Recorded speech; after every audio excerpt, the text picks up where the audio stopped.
Iron Man. Come on. For decades, he's been the ultimate symbol of what humans can build. A hero made in a workshop, not born with powers. Just a regular person in a machine that can stop bullets, lift trucks, and soar through the clouds. But you know what? That line between sci-fi and reality, it's getting blurrier every single day.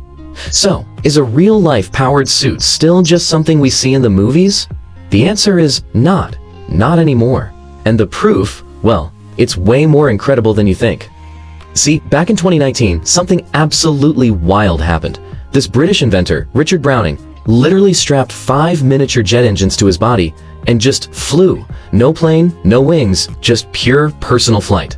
And look, he wasn't just like hovering a few feet off the ground. No way. He absolutely shattered the world record, hitting over 85 miles per hour. That's faster than a cheetah. We're talking highway speeds here, all in a suit he built himself. Insane. So that's gotta make you wonder, right? If we've already cracked personal flight, one of the coolest parts of the Iron Man suit, what about the rest of it? The bulletproof armor, the super strength? Today we're going to deconstruct the quest for a real-life Iron Man. Let's dive in. Okay, first stop on our quest, protection. And we're not talking about some clunky metal can, we're talking about armor that literally thinks. See, for ages, armor was all about brute force, right? Just being this unbreakable wall. But today's science has a much smarter idea. Instead of just being tough, what if armor could be, well, smart? What if it could react to danger in a split second? And this is where things get super cool. Scientists are using this stuff called shear thickening fluid. I know it sounds super complicated, but I promise you've seen this before. It's basically that cornstarch and water goop, you know, oobleck? The stuff that's a liquid when you're gentle but turns rock solid the second you punch it? Okay, now imagine weaving that stuff right into a piece of fabric. This material is brilliant. It stays totally soft and flexible, so you can move around like normal. But the instant a bullet or a piece of shrapnel hits it, bam! That fluid hardens up into a rigid shield, spreading out the force and stopping the threat cold. It's like having a shield that only exists for the exact millisecond you need it. And that really gets to the heart of the matter. The future of staying safe isn't just about being unbreakable, it's about being adaptable. It's a total game changer. One journal put it perfectly, saying the focus should be on crafting flexible, adaptable systems. It's brains over brawn. Alright, so we've got thinking armor. Check. But what about the super part of superhero? You know, the insane strength. Well, guess what? That's already here too.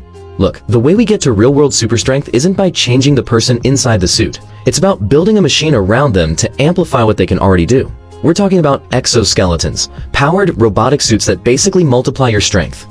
And this tech is already going in two totally mind-blowing directions. On one side, you've got these industrial beasts, like the Guardian Exo. It lets a single worker lift 200 pounds like it's nothing, all day long. But then, on the complete other side of things, you have these medical miracles, like the exoskeleton from Japan. It's so advanced, it can actually read the tiny electrical signals from your skin to know how you want to move. It's helping people who are paralyzed to walk again. Think about that. It is literally a machine that moves with your thoughts. Okay, so smart armor, done. Super strength, we've got it. But now, let's get back to the thing that just blows everyone's mind, the thing that kicked this whole thing off, taking flight. So this gravity industry suit, it's an absolute monster of engineering. We're talking over 1,000 horsepower, that's more than a supercar, and it can blast you up to 12,000 feet. But, and this is a big but, for all that insane power, there's one giant catch. The flight time is only like 1 to 4 minutes, and the reason why brings us to the biggest challenge of all.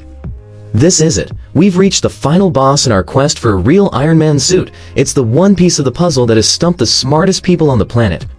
Think about it. We've got the armor. We've got the strength. We have the flight. We have all these amazing pieces. But how in the world do you power all of it at the same time, in a suit that a person can actually wear? You know, in the movies, Tony Stark has the perfect solution, right? His arc reactor. A clean, nearly infinite power source that's the size of a hockey puck. And that right there perfectly highlights the problem. Because right now, today, a power source that small and that powerful, that's the one piece of this whole thing that is still pure science fiction.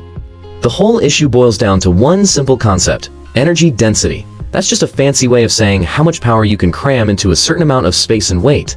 And to run a whole Iron Man suit, you'd need a battery so big and heavy you'd never get off the ground. Basically, our best batteries, they just can't hang, not even close. So does that mean it's all over? The quest is a failure? Not even a little bit. In fact, the US military already tried to build one. And what they discovered in the process, well, it changed everything. The project was called TALOS. After years of hard work, the military basically came out and said, yeah, a single suit that does everything is just not ready for a real fight. The power problem, the weight, it was all just too much for one system to handle. But, and this is so important, here's the real takeaway. Even though they didn't get that one single perfect suit, the project was still a huge success. Because the research gave us incredible spin-offs like way lighter and stronger body armor, amazing heads-up displays, and the absolute best exoskeleton the military has ever built. Trying to build that one perfect thing made all the individual parts way better.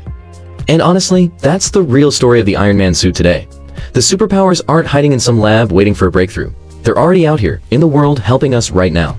They're in the exoskeletons that are helping people walk again, the jet suits that might save lives in the mountains one day, and the smart armor protecting people in dangerous jobs. So look, we have the strength, we have the armor, we have the flight.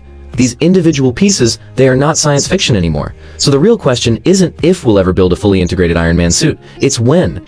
And once we finally crack that one final power problem, what kind of world are we going to build with it?